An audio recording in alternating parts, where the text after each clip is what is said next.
Okay, this is a very brief look at calculus with trig. This is the 12th one we're doing.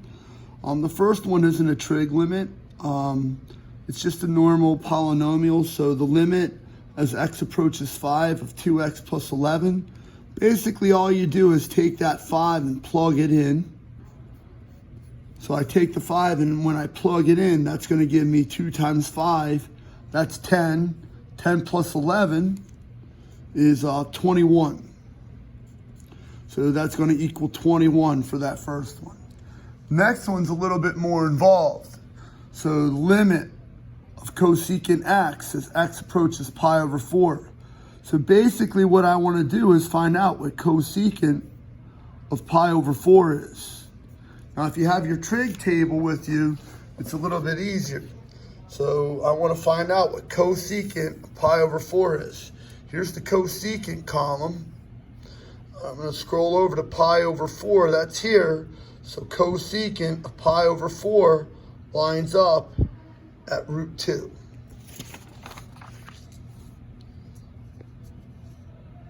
So from the trig table, cosecant of pi over 4, that's going to equal square root of 2. Another algebraic one. This time I want to plug in 0.5. So it's going to be 0.5 or 1/2 squared minus 3 times 0.5 plus 10. This one you might want to use the calculator on. So we're going to type this in just like it looks on the calculator. Turn it on. You want to be in normal mode, so I'm going to hit mode 1, normal computational mode. And I'm going to type it in, parentheses, 0.5 squared minus 3 parentheses 0.5. Just be careful. Plus 10, and it'll squeeze out the answer in exact fractional form, 35 over 4.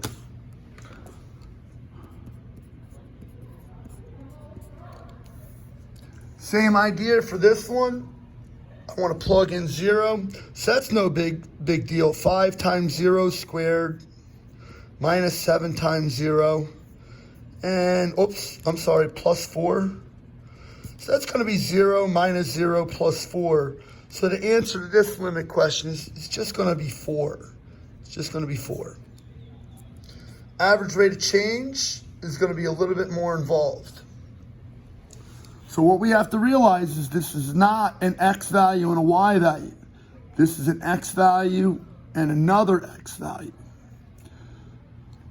My y value comes from plugging in that x value to the equation. So we're going to use the slope formula y sub 2 minus y sub 1 over x sub 2 minus x sub 1. Now I already have my x sub 2 and my x sub 1, so I'm going to put them on the bottom of my slope formula. My x sub 2 is 5. My x sub 1 is 0. Now to find out what I put on top of the left to get my y sub 2, I plug in 5 to this equation. 2 times 5 is 10. 10 plus 3 is 13. Then I'm going to plug in the 0 to this equation. That's my x sub 1. Notice the x sub 1 goes into the equation under the y sub 1. So I'm going to plug 0 into this equation. 2 times 0 is 0. 0 plus 3 is 3. So I'm going to do my arithmetic. 13 minus 3 is 10. 5 minus 0 is 5. So my average rate of change is going to equal 2. Average rate of change again. Now, let's recall, this is an x value and this is an x value. I'm going to use the slope formula because average rate of change is the slope between 2 points on a curve. So I'm going to set up my slope formula. I know that x sub 2 minus x sub 1 is going to be this 3 minus this 1. Now I have to figure out what to put on top for the y. So I'm going to plug in this 3 for x. That would be 9, because 3 times 3 is 9. 9 minus 1 is 8. Then I'm going to plug the 1 in for this x. That would give me 1 squared. 1 squared is 1. 1 minus 1 is 1. I'm going to do my arithmetic. 8 minus 1 is 7. 3 minus 1 is 2. So my average rate of change is 7/2.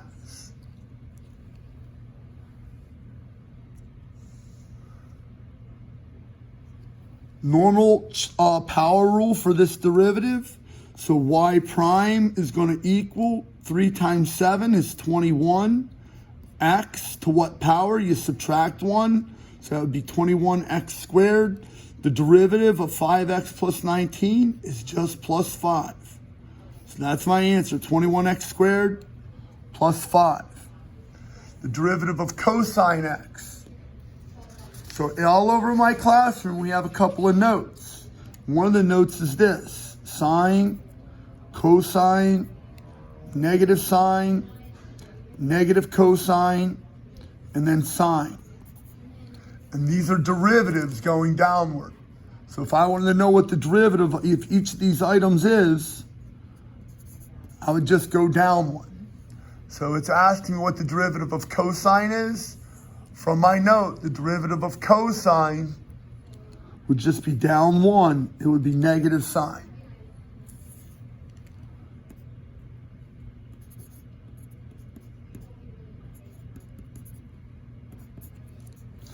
We have another note in my classroom for secant derivative. And that note goes like this. It goes secant, secant, tan. There's another note for cosecant and cotangent, and it goes like this: cosecant, negative cosecant, cotangent. This one's just asking me for the derivative of secant. So to find the derivative of secant, I just hide that word, and those two words to the right are the answer.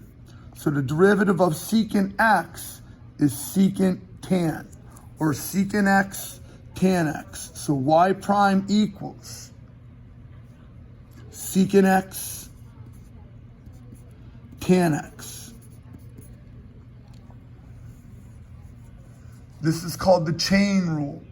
So in order to find the derivative of e to the x, the derivative of e to the x is just e to the x. So I'm going to copy this down. Remember, there's a lot of copying in calculus. So e to the 7x cubed.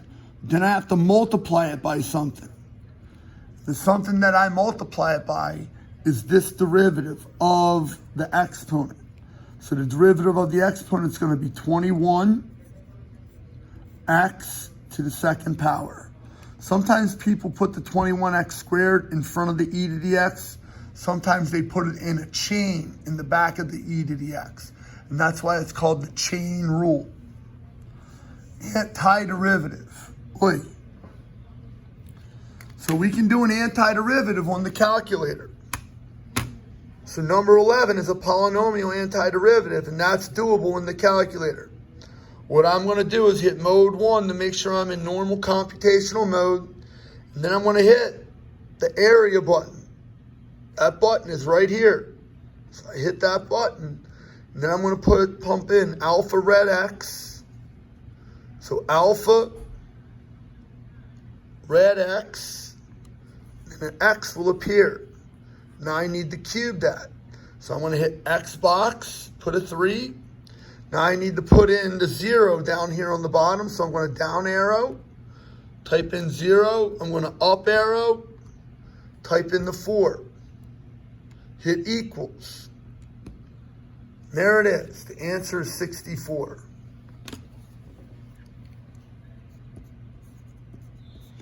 Without the calculator, I would have to do a thing called the antiderivative. I'm going to do the antiderivative for this one because we don't have a secant button or a tangent button in our calculator. So notice, the derivative of secant was secant tan. So the antiderivative of secant tan is just going to be secant. So I can rewrite this as secant x evaluated from pi over 4 up to pi over 3. So I need to find out what secant of pi over 3 is.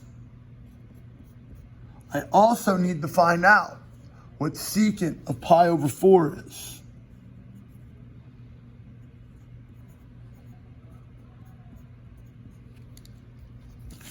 So if I look at my trig table, secant of pi over 3, secant of pi over 3 is 2.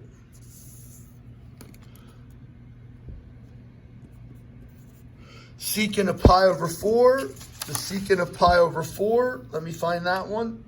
Secant of pi over 4 is root 2.